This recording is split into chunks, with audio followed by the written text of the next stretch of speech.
Criminologist Dr. Daurius Figuiera, one of the foremost criminologists in Trinidad and Tobago and the Caribbean, has researched and written extensively on the local and regional drug trade. The former UE professor agreed to speak to me about the link between marijuana prohibition and crime. While Figueira believes the solution lies in legislative reform, he thinks decriminalization is a half measure that will fix nothing and may even make things worse. In his opinion, to cut down the violence significantly, we have to go all the way and put control and institutional mechanisms in place, regardless of the monetary costs attached. Ganja is now a most valuable illicit commodity that is being grown in the Caribbean and exported to the North Atlantic, USA,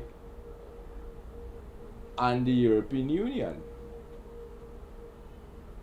And this is as a direct result of the investment that the Mexican trafficking organizations in the Caribbean have made and are making in the production of specific types of ganja for export markets and for markets within the Caribbean.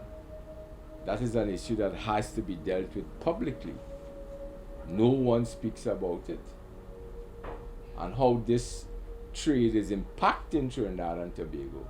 The next reality that is not spoken about in public and has to is the fact that a significant proportion of the violence on the ground, the gun violence that is present in Trinidad and Tobago over the years, because it's not ending, is directly linked to the ganja wars,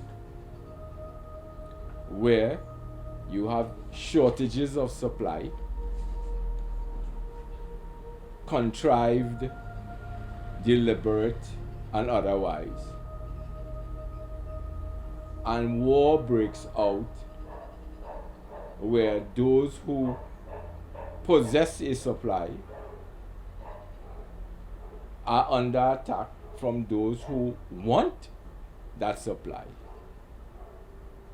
And this entire war and the violence accompanied with it, and in some cases graphic violence, is directly linked to the nexus between ganja being illicit, ganja being produced and trafficked in the Caribbean, and the ongoing battle for domination of the trade in ganja markets in Trinidad and Tobago and throughout the Caribbean.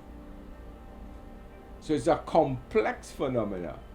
The fundamental reality that has to be faced and come to grips with by the society is that if you have a ganja war that is ongoing, that contributes to the violence in the society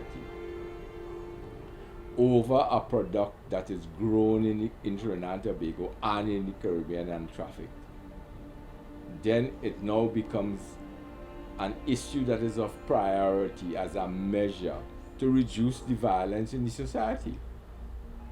Cocaine, ecstasy, methamphetamine is not produced in the Caribbean. It is in transition through the Caribbean.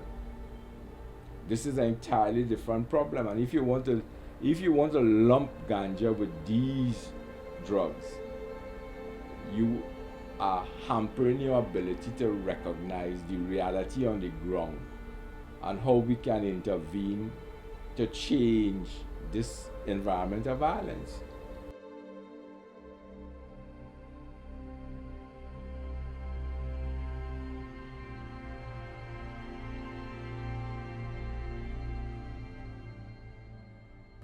When you decriminalize and allow people to possess a certain quantity, the first thing you have to do to just decriminalize to allow possession of a specific quantity for personal use and not handling the supply side of that dynamic, you in turn create a lopsided market, because possession of a certain quantity is now legal, but you have not tackled the issue of where would licit legal supply come from to feed this licit possession now. So that is the first thing. So a half measure would in fact make it worse than no measure at all. So if you're not willing to go and look at the entire supply chain and deal with the market reality, so if you deal with both sides, the supply side and the possession and personal use side, the first thing that dramatically happens is that the price of the product drops dramatically on the market because you now have lawful, licit supply controlled by the state and you're collecting revenues from it.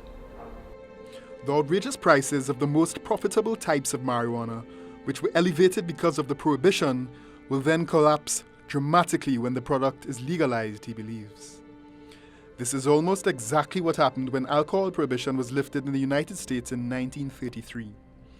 Prior to that, gangs and mobs ran the illegal alcohol business, a business that was rampant with violence and, of course, outrageously high prices, which allowed the gangs to make extravagant profits on the then illicit product.